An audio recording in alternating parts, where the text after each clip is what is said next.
And it's when the victim gets out of the car to check out the damage that the suspects completely take over the situation. Now, there's been incidents in Rainier Valley, Bellevue. Right now, I'm actually standing on the backside of the building because this is where the suspect was standing when he threw that Molotov cocktail. You can actually still see it right there on the ground. You can see it's frosting right here. So, folks, you want to be careful, take it easy. And if you are going to be driving over the Snoqualmie Pass, you definitely want to have traction tires are advised. Excuse me, the snow is just hitting me in the mouth. I'm going to put the mic down because I think I might need two hands here. All right. Okay, I don't even know how to do this. So just for size reference, let's see how big it is next to my face. There we go. Let's try that crunch, guys. Briseda, school zone speed limit is 20 miles an hour.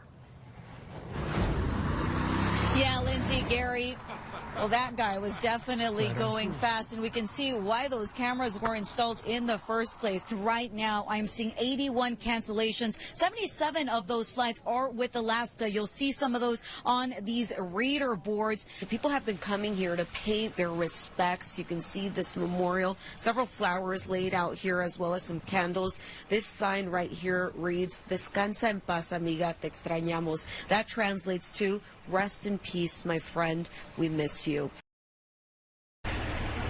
While out on a morning stroll, people in this Bellevue neighborhood made sure to walk down 127th Place Southeast, hoping to get a good look at the plane that came down yesterday. We went out and we saw the parachute from our deck. Richard Mitchell says it happened around 5 p.m. We were getting dinner ready for our grandkids, and all of a sudden we heard this big crash. I just was taking the garbage bins out into my sidewalk, and I hear this.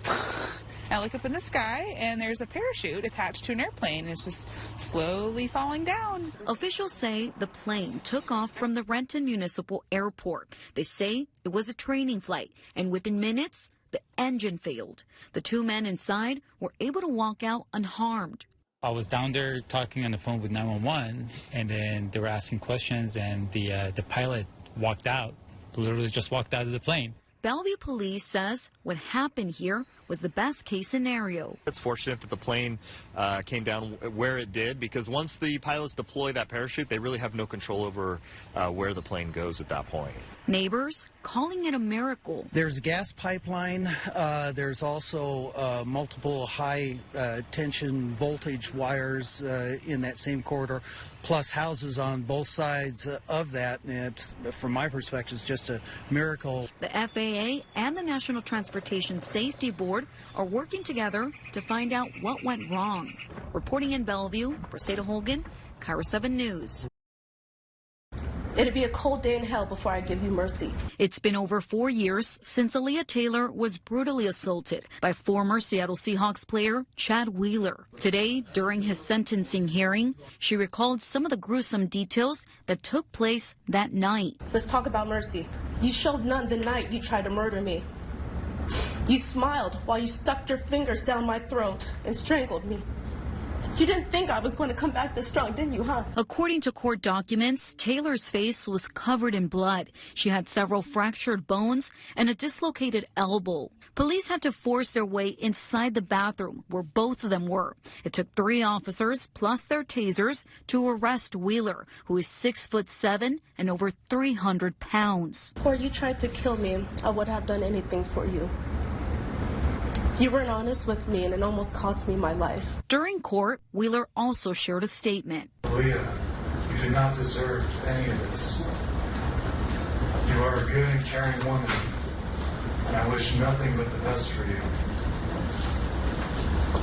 The night of January 22nd, 2021 will forever be the worst mistake of my life. Several of Wheeler's friends and family members also addressed the judge, including his father. I'm just at a loss of words, Your Honor. I'm here essentially begging for mercy for my son. The state asked for 108 months in prison, but the judge decided on 81 months. This is a unusual set of facts for me for several reasons. One, the degree of mental illness that was shown at the time was substantial. Despite Wheeler's apology, Taylor made her feelings very clear. I hope you have a terrible stay in prison, Chad. Goodbye. Reporting in Seattle, Braceda Holgan, KIRO 7 News. The colors, the dresses, the music. Folklorico will make you stop and watch. It's a traditional Mexican dance, but it represents so much more. It combines all of the cultures that have created Mexico. So you have indigenous cultures, Afro cultures, you have Spanish cultures, you have European cultures, you have South American cultures that have all come into this place and created what you see on stage. Luna Garcia is the co-director of Joyas Mestizas, a folklorico group for young people. In 1988, parents from Mexico wanted their kids to learn the traditional dance. And Joyas was born. We were the first youth folklorico group in, I believe, the state of Washington. And yeah, that's what we serve right now. Our group is from 7 to 18.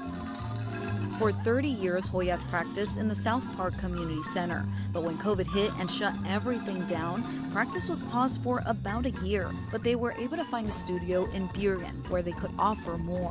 When we got this space in Burien, we were able to open up and expand our programming. And so we were able to create classes for 4 to 6 year olds. Josefina Gonzalez has been dancing since she was 7. I went with my best friend to Mexico and we saw dancing and we were like, that's us. We know how to do that. Like, that's crazy.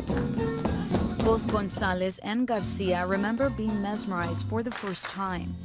What do you love about this dance? What has it? It's more than just dancing. Can you tell me what it represents in your life? Honestly, it's a lot more than dancing. It's not just like your cultural connection, it's also like your friendship connection and the fact that like everyone is like a huge family. I'm gonna turn the other way. I too could relate because I also danced folklorico as a kid. They were kind enough to let me put on a dress and go over some steps with them. My culture, Mexican culture, is incredibly diverse and beautiful. And in a world that tells you that it's not, that maybe you don't belong, maybe you're different, in times that you feel othered, what folklorico did for me was ground me so well that I could not be lied to. I knew who I was and what my culture was, that it was beautiful and it deserved the attention and the love. And it's because of people like Garcia that folklorico continues to grow. It is my hope that any youth, any person that comes into the studio feels welcome, feels that they belong. Braceda Holgan, KIRO 7 News.